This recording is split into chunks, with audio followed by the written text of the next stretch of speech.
মুসলিমদেরকে মারার জন্য ভারতে নতুন নতুন পায়তারা চলতেছে। এখন আমাদের এই ভাইরা তো বদ্ধ একটা জায়গায়, আপনারাই বলেন তারা কি করবে এখন? তারা মিশন নিছে, রাষ্ট্রীয়ভাবে মিশন নিছে মুসলিম নিধনের। এখন এই ভাইদের কোনো রাষ্ট্র নাই, কোনো জামা নাই, কোনো আমির নাই, কোনো এদাদ নাই, কোনো জিহাদের কোনো মানে ওখানে অবস্থাই নাই করার মতো তাদের, তাই না? ভিতরে কথা বলছি আমি, কাশ্মীরের কথা বলছি না। তাহলে এই ভাইরা এখন কি করবে? এই যে অবস্থা, এই অবস্থা কি মনে করছেন আমাদেরকে প্রভাবিত করবে না? অভ্যন্তরীণভাবে এখানে বাংলাদেশে আমরা বেশিরভাগ মুসলিম হলেও আমাদের আশেপাশে চতুর্দিকে ঘোরাফেরা করতেছে কুফফাররা, চতুর্দিকে ঘোরাফেরা করতেছে। আপনি কাকে বিশ্বাস করবেন? চায়নাকে বিশ্বাস করবেন? ভারতকে বিশ্বাস করবেন? নেপাল ভুটানকে বিশ্বাস করবেন? না মায়ানমারকে বিশ্বাস করবেন? আপনি যাবেন কোন দিকে? আমাদের প্রস্তুতিটা কি? আমাদের প্রিপারেশন কি? রাষ্ট্র কি প্রিপারেশন নিচ্ছে? আমার কথা হচ্ছে রাষ্ট্র নাকি যুদ্ধ করে? সবাই বলেন একটা কথা না, রাষ্ট্রের অধীনে যুদ্ধ। তো রাষ্ট্র কি প্রিপারেশন নিচ্ছে? রাষ্ট্রের সেই ফিকির আছে কিনা? রাষ্ট্রের তো এই ফিকিরটুকু নাই যে রাষ্ট্রের মধ্যে ইসলামিক আইনগুলো বাস্তবায়িত হোক। এইটুকু ফিকির নাই তো আপনাদের। যারা ইলেকশন নির্বাচন গণতন্ত্র এগুলো করতেছেন, কার ফিকির আছে? আল্লাহর কসম করে বুকে হাত দিয়ে বলেন তো, কার ফিকির আছে ক্ষমতায় গিয়ে আপনি আল্লাহর আইন বাস্তবায়ন করবেন? ইসলামপন্থী ভাইদের কথা বাদ দিচ্ছি, ইসলামপন্থী ভাইদের কথা বাদ দিলাম, আমি সেকুলারদের কথা বলছি, ডেমোক্রেটিকদের কথা বলছি। কারণ রাষ্ট্র চলে আসছে এইভাবেই। আর যারা ফিকির করছেন ইসলাম নিয়ে আমি যাব, ওখানে গিয়ে এটা করবো, এটা আপনি ডেমোক্রেটিক সিস্টেমে করতে পারবেন না। আপনাকে সিস্টেমটা সরাই ফেলতে হবে। গণতন্ত্র বলে কোনো শব্দই রাখা যাবে না, তারপরে শরিয়া কায়েম করতে পারবেন। শরিয়া আর গণতন্ত্র একসাথে থাকতে পারে না। শরিয়া, গণতন্ত্র, ধর্মনিরপেক্ষতাবাদ, কমিউনিজম এগুলো একসাথে থাকতে পারে না। একটা বোতল, এর মধ্যে আছে আপনার বিষ, এখানে আপনি দুধ খেতে পারবেন না। একটা বোতল, এখানে আছে বিষ, আপনি এটাকে 1000 বার ধুইতে হবে, ধোয়ার পরে আপনি দুধ ঢালতে পারবেন, খাওয়ার রিস্ক নিতে পারবেন। তাও খাবেন কিনা সন্দেহ আছে। আর এগুলো তো হচ্ছে মারাত্মক শিরকের বিষ। এগুলো পশ্চিমাদের দাসত্ব করাবে আপনাকে। আমাদের হচ্ছে বড় কান্ট্রি আছে একটা তুরস্ক, একটা ইসলামিক ল বাস্তবায়ন করছে কিনা দেখায়। বড় একটা কান্ট্রি আছে মিশর, দেখায় না আমাকে একটা ইসলামিক ল বাস্তবায়ন করতে পারছে কিনা। তিউনিসিয়া পারছে কিনা, আজারবাইজান পারছে কিনা, মরক্কো পারছে কিনা, ইথিওপিয়া পারছে কিনা? আপনারা বলেন পারছে কি? ইয়েমেন পারছে কিনা, জর্ডান পারছে কিনা, লেবানন পারছে কিনা? পারে নাই। আফগানিস্তান পারছে কেন? আফগানিস্তান পারছে কেন? কারণ তারা সিস্টেমগুলোকে সরাই দিছে। সিরাতের আদলে, সিরাতের রক্তে ওরা জমিনকে পবিত্র করে ফেলছে। সিরাতের আদলে জিহাদের মাধ্যমে রক্ত দিয়ে পশ্চিমাদেরকে বিতাড়িত করে ওরা জমিনকে পবিত্র করে শরিয়া কায়েম করছে। এটাই শরিয়া কায়েম করার রাস্তা, আর কোনো রাস্তা নাই। আপনি যতই তন্ত্রমন্ত্রের ধার ধারেন না কেন, আপনি কখনোই সফল হতে পারবেন না। লিখে নেন, কাজ করতে থাকেন, দেখেন। ফান্তাজিরু ওয়া ইন্না মাআকুম মিনাল মুনতাজিরিন। কোনো সমস্যা নাই। আফগান পারছে এই কারণেই, কারণ তারা পশ্চিমাদের তন্ত্রমন্ত্রের গলব ধাঁধায় পড়ে নাই। তারা সিরাতের রাস্তায় হাঁটছে। ওকে, আমাদের সাথে লড়বা, আমরাও তোমাদের সাথে লড়বো।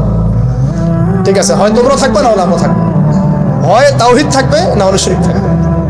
হয় শরিয়া থাকবে, না হলে তোমাদের তন্ত্রমন্ত্র থাকবে। এই লড়াই যখন হইতে এক পর্যায়ে 20 বছর সময় লাগলেও সেটা আজকে বাস্তবায়ন হয়েছে। যেটা আপনার আমার অঞ্চলে 100 বছরও হয় নাই, 50 বছরও হয় নাই। এরপরেও আল্লাহ পাক আমাদেরকে চোখের সামনে কিন্তু মিসাল দেখাই দিছে। তারপরেও আমাদের মধ্যে বোধোদয় হচ্ছে না, আমরা বুঝতে পারছি না যে কোন পথে হাঁটবো। দেশের যত সমস্যা দেখবেন, মিডিয়া যান, মিডিয়ায় গেলে মনে হবে দেশের সমস্ত সমস্যার হালত এবং সমাধান হচ্ছে একটা বিষয়। মিডিয়ার ভাষায় মিডিয়া ঢোকেন, দেখেন কি হচ্ছে। অনেক প্রবলেম দেশের মধ্যে, সংস্কার, এইটা সেটা অনেক কিছু হচ্ছে। ভাবখানা এমন যে সব কিছু থেকে উদ্ধার করবে আমাকে একটা শব্দ, তার নাম নির্বাচন। তার নাম মানে নির্বাচন হলেই সব সমাধান হয়ে যাবে। এটা আমাদের আকীদা, আমাদের চিন্তা এরকম ভাই। একটা মুদির দোকানদারকে জিজ্ঞাসা করেন, সেও এই কথাই বলবে। আবার বুদ্ধিজীবীকে জিজ্ঞাসা করেন, সেও এই কথাই বলতেছে। টকশোতে বসে সেও এই কথা বলতেছে। এমপিকে বলেন, সেও এই কথা বলতেছে। মানে পুরো অবচেতন দাসত্ব, অবচেতন ইবাদত। দেখেন আমাদের অবচেতন মনে আমরা ইবাদত করে ফেলছি গণতন্ত্রের, পশ্চিমাদের, ওদের তন্ত্রমন্ত্রগুলো। ইলেকশন দিলে সব সমাধান হয়ে যাবে? কোন পদ্ধতিতে আপনি দিবেন? দেওয়ার পরে কি হবে? মূলনীতি কি থাকবে? সংবিধান কি থাকবে? সংস্কারগুলো কি কি হবে? আপনি কি আল্লাহর জমিন, আল্লাহর দিন কায়েমের দিকে আসবেন কিনা? এখানে তো অনেক কথা আছে। এগুলোকে সলিউশন না করে XYZ যেই আসো, আপনি আমাকে বসায় দিলে আমি কিছুই করতে পারবো না। সিম্পল, আমাকে বসায় দেন, আমি কিছুই করতে পারবো। আপনি সবচেয়ে পরহেজগার মানুষটাকে বসায় দেন, সেও কিছু করতে পারবে না, কারণ সিস্টেমটাই তাকে করতে দিবে না। এই জিনিসগুলো আমাদের বোঝা উচিত। উম্মার সংকটগুলো এইভাবে আমাদের আইডেন্টিফাই করতে হবে। যে অনেক লম্বা হয়ে যাচ্ছে, হয়তো আমি শেষ করে দিই এখন। শেষ করি ভাই, অনেক লম্বা করা যাবে না, নামাজের ব্যাপার আছে। এখানে আমাদের ওই হারানো ঐতিহ্যটাকে আমরা বুঝতে পারলাম, আমরা কোথায় ছিলাম, কোথায় ছিলাম আমরা, এটা কি বুঝতে পারছেন? এখন দেখেন আমরা আসি কোথায়। এখন আসি কোথায়? এক বাক্যে, আমাদের সারা ওয়ার্ল্ডে কোনো খিলাফা স্টেট নাই। তারপরে আমাদেরকে এরকম 57টা পিস পিস রাষ্ট্রে ভাগ করা হচ্ছে ওই খেলাফা রাষ্ট্রকে বাদ দিয়ে, এবং প্রত্যেকটা রাষ্ট্রের মধ্যে মোনাফেক শাসক বসায় দেওয়া হচ্ছে। একদম খোলামেলা বলে দিল, প্রত্যেকটা রাষ্ট্রের মধ্যে ম্যাক্সিমাম মোনাফেক শাসক বসায় দেওয়া হচ্ছে, যারা নিজেরাই পশ্চিমাদের হয়ে সার্ভ করবে এবং আল্লাহর জমিনে তাগুত কায়েম করবে। আল্লাহর জমিনে তাগুত কায়েম করবে, এবং করেছে তারা। তাগুত কি তারা তো বুঝে না। তাগুত মানে শয়তান। যেখানে আল্লাহর বিধান চলে না, ওখানে শয়তানের বিধান চলে। সিম্পল। এটা 1000 জন বুদ্ধিজীবী মিলেও যদি একটা সংবিধান লিখে আর সেখানে আল্লাহ বিরোধী আইন থাকে, সেটা তাগুত। সেটার নাম কি? তাগুত। এই তাগুত মানে শয়তান। কেউ যদি ওর প্রতি ইমানদার হয়ে মারা যায়, জাহান্নামে যাবে। কেউ যদি ওর প্রতি ইমানদার হয়ে মারা যায়, সরাসরি জাহান্নামে যাবে ইনশাআল্লাহ, কারণ সে তাগুতের দাসত্ব করছে। আর আমাদেরকে বলাই হয়েছিল, ওয়া ইয়াকফুর বিত-তাগুত ওয়া ইউমিন বিল্লাহ ফাকাদ ইসতামসাকা বিল-উরওয়াতিল ওয়াথকা লা ইনফিসামা লাহা ওয়াল্লাহু সামিউন আলিম। সূরা বাকারায় 256 নম্বর আয়াত পড়ে দেখুন, মাসায় আয়াতুল কুরসির পড়ে আছে। তাগুতকে কুফরি না করা পর্যন্ত কেউ মুমিন হইতে পারবে না। তাগুতের সাথে কুফরি না করা পর্যন্ত কেউ মুমিন হইতে পারবে না। এটাই বাস্তব। এখন এইভাবে আমাদেরকে ভাগ করা হয়, মোনাফিক শাসক বসায় দেওয়া হয়। শুধু তাই না, প্রত্যেকটা কান্ট্রির মধ্যে ওই 4 দেবতা 5 দেবতা ঢুকাই দেওয়া হয়েছে, ওই যে বললাম আগে। তারপরে একটা একটা ডিপার্টমেন্ট ধরে ধরে তারা ধ্বংস করছে। একটা একটা ডিপার্টমেন্ট ধরে ধরে রাজনীতি ধ্বংস করছে, ইসলামিক রাজনীতি সরাই দিয়েছে। অর্থনীতি ধ্বংস করছে, সুদ ঢুকাই দিয়েছে। তার মধ্যে ঘুষ আছে, ইনফ্লেশন আছে, দুর্নীতি আছে, এগুলো তো আছেই। তারপরে সমাজের যে আমাদের ব্যাপারগুলো, সমাজের নীতি নৈতিকতার বিষয়গুলো দেখেন একেবারেই উঠাই দিচ্ছে, দিন দিন উঠাই দিচ্ছে। এখন নাকি আপনি স্ত্রীর সাথে সহবাস করলেও ধর্ষণ হবে। সুবহানাল্লাহ, কি অবস্থা! আর এদিকে আপনি পতিতালয়ে গেলে ওটা হচ্ছে শ্রমিকের কাছে গেছেন আপনি। কি বোঝাচ্ছে আমাদেরকে তাহলে? এটাই তো নাকি? আর স্ত্রীর সাথে একটু জোরাজুরি তো হইতেই পারে। এই জোরাজুরি তো ভালো, এর মধ্যে মহব্বত আছে। আর আপনি নাউজুবিল্লাহ কেউ যাবে পতিতালয়ে, তাদেরকে বলা হচ্ছে তারা শ্রমিক। তসলিমা নাসরিনকে আমরা এখান থেকে বিতাড়িত করছিলাম কেন? ঘুরে ফিরে তো সেটাই আসতেছে। সমাজকে ধ্বংস করছে, অর্থনীতি ধ্বংস করছে, রাজনীতি ধ্বংস করছে, মিডিয়াগুলো ওদের হাতে নিয়ে নিয়েছে। মিডিয়া হাতে নেওয়া মানে হচ্ছে দিনকে ওরা রাত বানাই দেবে, রাতকে দিন বানাই দেবে। আর আপনারা তাদেরকে এত বিশ্বাসও করেন, অনেকে একটু ইসলামিক নিউজ করলে আপনারা বিশ্বাসও করেন। আসার সময় যে আমরা মাওয়াদি আসলাম, ওখানে দেখবেন একটা পোস্টার আছে বড় করে, সেটাতে লেখা আছে যে ওই যে আবু সাইদের ছবি দেওয়া আছে কি নতুন বাংলাদেশে স্বাগতম না, এরকম কিছু একটা। নিচে লেখা আছে প্রথম আলো। দেখেন এদের চরিত্র দেখেন। এরা বিগত প্রায় শুরু থেকে এরা আজ পর্যন্ত এই তাগুতের সার্ভ করছে, ভারতের দালালি করছে, ফ্যাসিস্টের দোষক ছিল। এরা আমাদেরকে জঙ্গি বানাইছে। এরা বহু মানুষকে কারাগারে পাঠাইছে। এরা বহু মানুষের গুমের জন্য দায়ী, খুনের জন্য দায়ী, হত্যার জন্য দায়ী, ফাঁসির জন্য দায়ী। এরা আবার পাল্টি মারলো পরিবর্তিত বাংলাদেশ। দেখছেন? এই হচ্ছে মিডিয়ার অবস্থা। প্রত্যেকটা মিডিয়া ওরা হাতে নিয়ে নিয়েছে, এবং এর সাথে প্রযুক্তিগত উন্নয়ন। আমি তো বলছিলাম যে আমাদেরকে এইভাবে মনিটর করা হতো যে আমাদের ফোনে যদি আপনি একটা কল দেন, মেসেজ করেন, তাহলে আপনি ট্রেস হয়ে যাবেন। এইভাবে মনিটর করা যায়। আপনি গোপনে আপনার স্ত্রীকে কি বলছেন সেটা তারা শুনতেছে আরিফেতে। আমি জানি আপনি আপনার ওয়াইফকে ফোনে গোপনে কি বলতেছেন, কিছু আলাপ হতে পারেন, অ্যাডাল্ট হতে পারে কিনা, ওইটা তারা রেকর্ড করতেছে। এখন প্রশ্ন হচ্ছে যে এই ওদের যে অগ্রগতি, আমাদের যে অধঃপতন, এই জিনিসটার জন্য কি শুধু তারাই দায়ী না আমরাও দায়ী আছি? শুধু কি তারাই দায়ী না আমরা দায়ী আছি? আমরা আমাদের আগে দোষগুলো খুঁজে বের করব। আমরা নিজেরা আমাদের আগে ল্যাকিংসগুলোকে খুঁজে বের করব। আপনি দেখবেন, খুঁজতে থাকেন, প্রথম ল্যাকিংস পাবেন আপনি, আমি, বেশিরভাগ মানুষই জীবনের মৌলিক উদ্দেশ্য থেকে সরে গেছে। আমরা দুনিয়াদার হয়ে গেছি ভাই। আমরা এই দুনিয়াতে এইভাবে থাকার জন্য আসি নাই। আল্লাহ পাক আমাদেরকে পাঠাইছেন এই দুনিয়াতে দুইটা কাজ দিয়ে। একটা হচ্ছে আল্লাহর ইবাদত করতে হবে এবং তার জমিনে দিন কায়েম করতে হবে। এখানে আমি অন্য কোনো উদ্দেশ্যে আসি নাই, আমরা মুসাফির এখানে সবাই। আল্লাহ পাক বলেছেন ওয়া মা খালাকতুল জিন্না ওয়াল ইনসা ইল্লা লিয়াবুদুন, আর ইন তানসুরুল্লাহ ইয়ানসুরকুম ওয়া ইউসাব্বিত আকদামাকুম ওয়া লা তামুতুন্না ইল্লা ওয়া আনতুম মুসলিমুন। কতগুলো আয়াত আছে। ইন্নাল্লাহা লা ইউগাইয়িরু মা বিকওমিন হাত্তা ইউগাইয়িরু মা বিআনফুসিহিম। আয়াতের পর আয়াত বলা যাবে আমাদেরকে এই দুনিয়াতে পাঠানো হয়েছে দুইটা কাজ। আমাদেরকে আল্লাহর ইবাদত করতে হবে এবং আল্লাহর জমিনে তার দিন কায়েম করতে হবে। এটা আমাদের কাজ, বাকি সবকিছু গৌণ, এগুলো মুখ্য কাজ, মেইন। এবং আমাদেরকে দিন দেয়া হয়েছে কেন? হুয়াল্লাযী আরসালা রাসূলাহু বিল হুদা ওয়া দীনিল হক লিইয়ুযহিরাহু আলা দীনি কুল্লি। এই দিনটা আল্লাহ পাক দিয়েছেন এই কারণেই যাতে এই দিন অন্য সমস্ত দিনের উপর জয়লাভ করে। তো জয়লাভ কখন করবে? যখন আমরা ফিকির করবো তখন। এটা কি আবরাহার যুগ যে আবাবিল পাখি এসে পাথর ছুড়বে? বলেন, এখন পাথর আপনাকে আমাকে ছুড়তে হবে? এটা তো আবরাহার যুগ না। নবী সাল্লাল্লাহু আলাইহি ওয়াসাল্লাম শুধু দোয়া দিয়েই কি সব হয়েছে? দোয়া সাথে চেষ্টা করেন নাই তিনি? এমনকি বদর যুদ্ধের দিনও তিনি কূপ দখল করলেন, ভালো জায়গাটাতে শিবির গাড়লেন, সৈন্য বিন্যাস করলেন। সবকিছু যখন ঠিকঠাক মতো হয়ে গেল, তারপরে বৃষ্টি আসলো আল্লাহর পক্ষ থেকে, তিনি দোয়া করা শুরু করলেন। এই দোয়ায় আল্লাহ পাক ফেরেশতা নাজিল করলেন।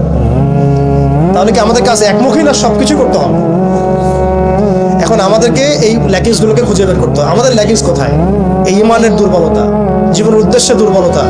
আমরা দুনিয়াদার হয়ে গেছি, ভোগবিলাসী হয়ে গেছি, আমরা আমাদের ঐতিহ্য ভুলে গেছি, আমাদের শেকড় ভুলে গেছি, আমলে ঘাটতি হয়ে গেছে, হারামখোর হয়ে গেছি, আমরা জেনাকার হয়ে গেছি, আমরা ফ্রি মিক্সিং করতেছি, পরকীয়া করতেছি, ঘুষ খাচ্ছি, দুর্নীতি করতেছি, সুদ খাচ্ছি। আমরা করতেছি এগুলো পশ্চিমারা করতেছে না। আমাদের ল্যাকিংসগুলোকে আমাদেরকে দূর করতে হবে। ইলমের ঘাটতি হচ্ছে, আমলের ঘাটতি হচ্ছে, আলেমদের সাথে সোহবত নাই, তাসকিয়া নাই, পড়াশোনা নাই। কি করতেছি ভাই আমরা? আসলে কি জন্য আসছি আর কি করতেছি? এইখান থেকে ভবিষ্যৎটা হচ্ছে এই যে ইনশাআল্লাহ এই দিন বিজয় লাভ করবেই। আজকার কাল হোক, আল্লাহ পাক এমন জামা, এমন ইমারা, এমন আল্লাহর সেনাবাহিনী তৈরি করবেন যারা আস্তে আস্তে আস্তে আস্তে যায়।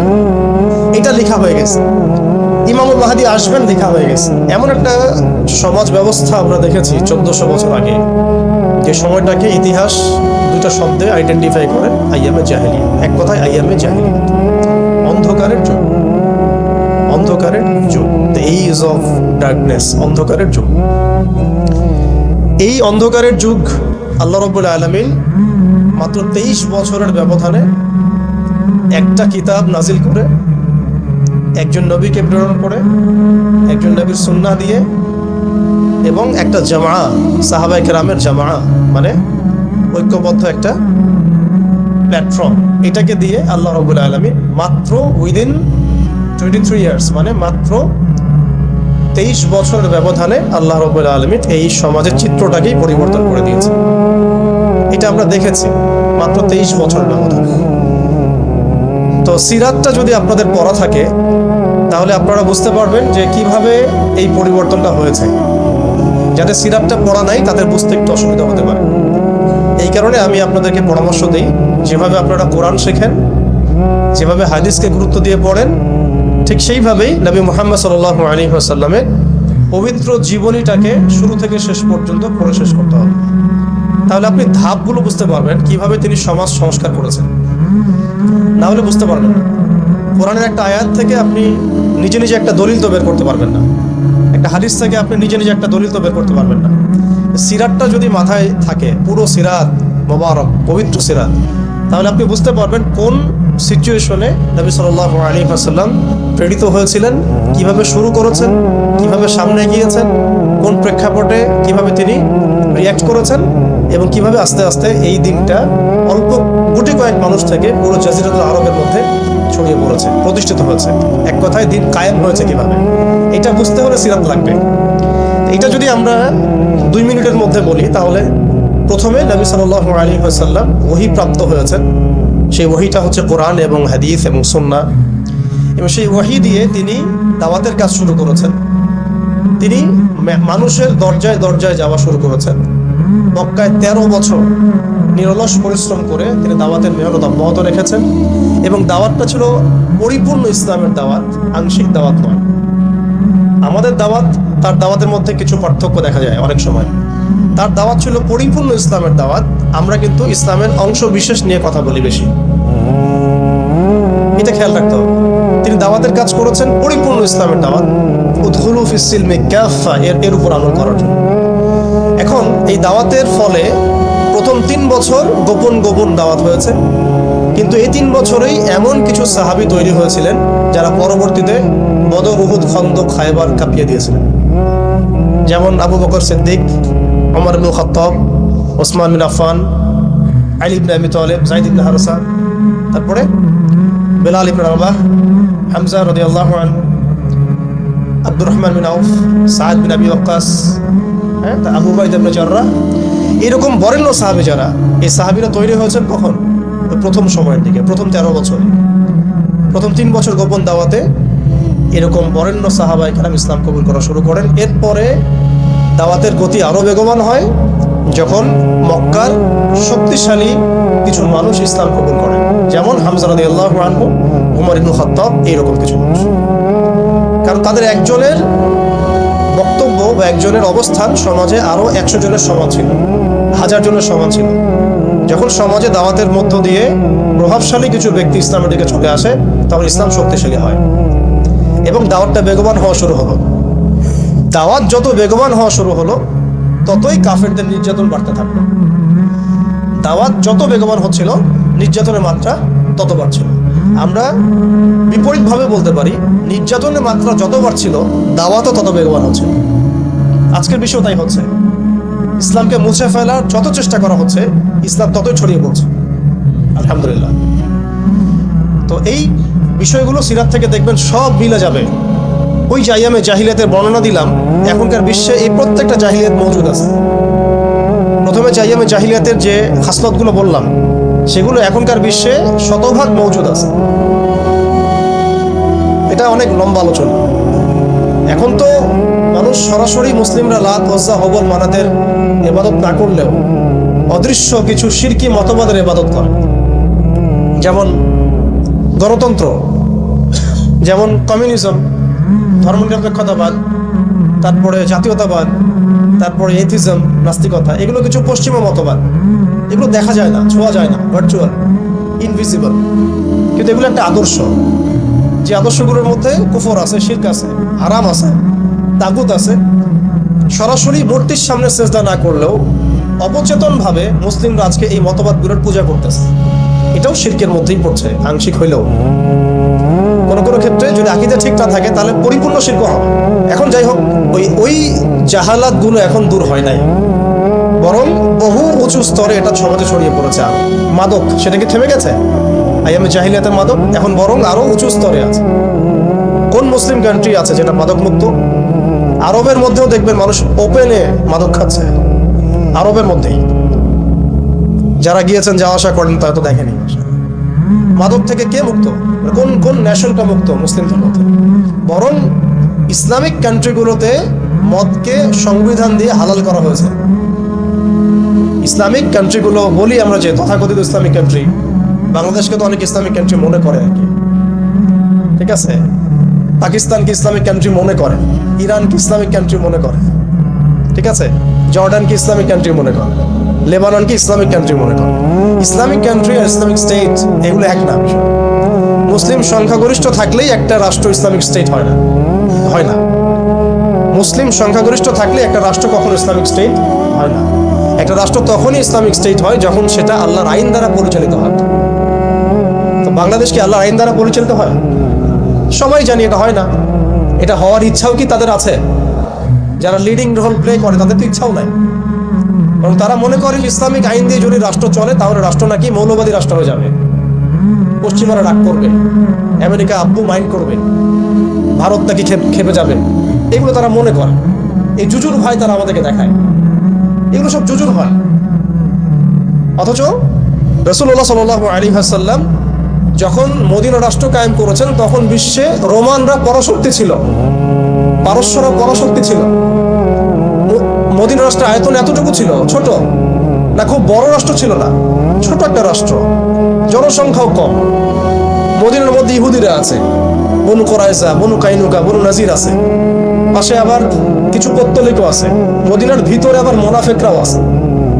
তাদের তাদের অস্তিত্বের উপরেই মদিনা রাষ্ট্র কায়েম হলো এবং সেখানে আল্লাহ পাকের বিধান বাস্তবায়িত হলো। কই তখন তো আমরা এভাবে চিন্তা করি নাই যে রোমানরা খেপে যাবে, পার্সিয়ানরা খেপে যাবে।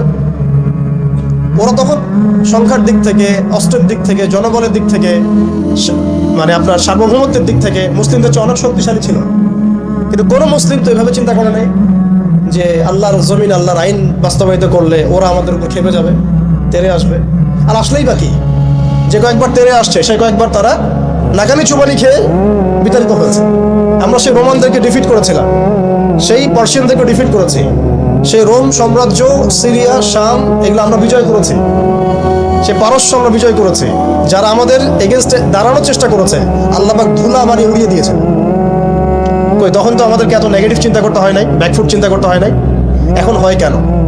বিকজ আমরা সেই ইমান, সেই তাকওয়া, সেই আকীদা, সেই আমল, সেই মানহাজের মধ্যে নাই। As simple as that. আমরা এখন সেই অবস্থায় নাই, ইমানের দিক থেকে, আমলের দিক থেকে, তাসকিয়ার দিক থেকে, জামাতের দিক থেকে, সবচেয়ে বড় কথা হচ্ছে দিন পালনের দিক থেকে, দিন বোঝা এবং পালন করার দিক থেকে আমরা ওই জায়গায় নাই। আমরা দেখুন দিন পালন করছি আংশিক, যতটুকু আমার পক্ষে পসিবল হচ্ছে আংশিক, বুফের মতো আমরা মনে করছি, যেটা ইচ্ছা নিব, যেটা ইচ্ছা নিব না। দিন তো বুফে না। উদখুলু ফিস-সিলমি কাফা মানে হচ্ছে দিনে আমাকে পরিপূর্ণরূপে প্রবেশ করতে হবে। যখন যেটা আমার সামনে আসবে আমাকে সেটা করতে হবে। ফরজ হয়েছে নামাজ পড়তে হবে, যাকাত ফরজ হলে যাকাত দিতে হবে, হজ ফরজ হলে হজ করতে হবে। আমার এখানে অপশনাল কোনো থিঙ্কিং এর তো সুযোগ নাই। পর্দা ফরজ হলে পর্দা করতে হবে, ইভেন জিহাদ ফরজ হলে জিহাদও করতে হবে। যেটা ফরজ হবে সেটা করতে হবে। যেটা আমার জন্য নাউজুবিল্লাহ, আমার জন্য মদটাকে হালাল করে দাও, নাউজুবিল্লাহ, আমার জন্য জেনাকে হালাল করে দাও, নাউজুবিল্লাহ, এটা কি সম্ভব? কিন্তু আমরা এই সিস্টেমগুলোর মধ্য দিয়ে আল্লাহর হালালকে হারাম করছি, হারামকে হালাল করছি। তো আমি বলছিলাম ওই জাহালাতের এই না সুদভিত্তিক সিস্টেম দূর হয়েছে, আর না সেই মাদক দূর হয়েছে, আর না সেই শিরক দূর হয়েছে, আর না গোত্রীয় হানাহানি দূর হয়েছে। গোত্রীয় হানাহানি কি দূর হয়েছে? না। এখন হানাহানি গণতান্ত্রিক ভাষায় করলে জায়েজ, তাই না? গণতান্ত্রিক লেভেল দিয়ে হানাহানি, মারামারি, কাটাকাটি, মিছিল, মিটিং, শোডাউন, রাস্তায় কোপাকুপি সব জায়েজ। কিন্তু ইসলামের পরিভাষায় যদি আমরা জিহাদ ফি সাবিলিল্লাহ বলি তাহলে আটকে ওঠে বাপরে বাপ কি অবস্থা, তাহলে মৌলবাদী জঙ্গি সন্ত্রাস।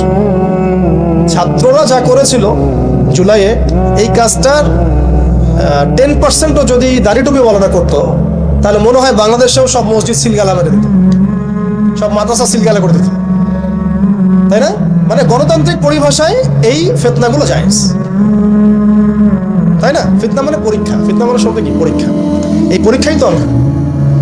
কিন্তু ইসলামিক পরিভাষায় যদি আমরা ইবাদত বলি, ইসলামিক পরিভাষা একটা ইবাদত, সেটা নাজায়েজ হয়ে যাচ্ছে। আর গণতান্ত্রিক পরিভাষায় তথাকথিত এই গণতান্ত্রিক রাষ্ট্রে এবং গণতান্ত্রিক এই বিশ্বে এগুলোকে তারা জায়েজ করে নিয়েছে। আফ্রিকাতে যখন পশ্চিমারা হামলা চালায় গণতন্ত্রের নামে, এটা জায়েজ হয়ে যায়। আরব বসন্তের নামে যখন বিভিন্ন কান্ট্রির মধ্যে ফাসাদ সৃষ্টি করা হয়, গাদ্দাফিকে ফেলে দেওয়া হয়, মনে আছে না আপনাদের আরব বসন্তের কথা? ইয়েমেন থেকে শুরু করে, তিউনিসিয়া থেকে শুরু করে প্রত্যেকটা কান্ট্রিতে যা করলো তারা, মনে আছে তো নিশ্চয়? এগুলো তখন জায়েজ। মিশরে করেছে, তাই না? সোমালিয়া, কঙ্গো, ইথিওপিয়া, নাইজেরিয়া, এগুলোতে যা হচ্ছে এগুলো জায়েজ ওদের ভাষায়। ইরাকে হামলা চালানো ওদের জন্য জায়েজ ছিল, তাই না? গণতন্ত্রের ভাষায়। ওখানে লাখ লাখ মানুষ মারলেও সেটা জায়েজ। ওটা নাকি শান্তি প্রতিষ্ঠার জন্য করা হচ্ছে। তারপরে আফগানিস্তানে লক্ষ লক্ষ মানুষকে মারা হয়েছে, ওটা তখন জায়েজ ছিল। কাশ্মীরে আজকে মানুষকে মারা হচ্ছে, এটা ওদের কাছে জায়েজ হয়ে গেছে। আর কোথাও এক্সাম্পল দিব, চায়নার মধ্যে মারা হচ্ছে উইঘুরদেরকে, আরাকানে মারা হয়েছে, তারপরে ইয়েমেনে তো মারা হচ্ছেই সেই 15 সাল থেকেই, জর্ডানে হয়েছে, লেবাননে হয়েছে, খাস করে প্যালেস্টাইনে, খাস করে কোথায়? প্যালেস্টাইনে, গাজায়। এগুলো তারা গণতন্ত্র প্রতিষ্ঠার নামে এগুলো করলে সেগুলো জায়েজ। এবং এখানে দেখবেন 100%ই মুসলিমদের রক্ত ঝরছে, কোনো অমুসলিমের রক্ত কিন্তু ঝরছে না।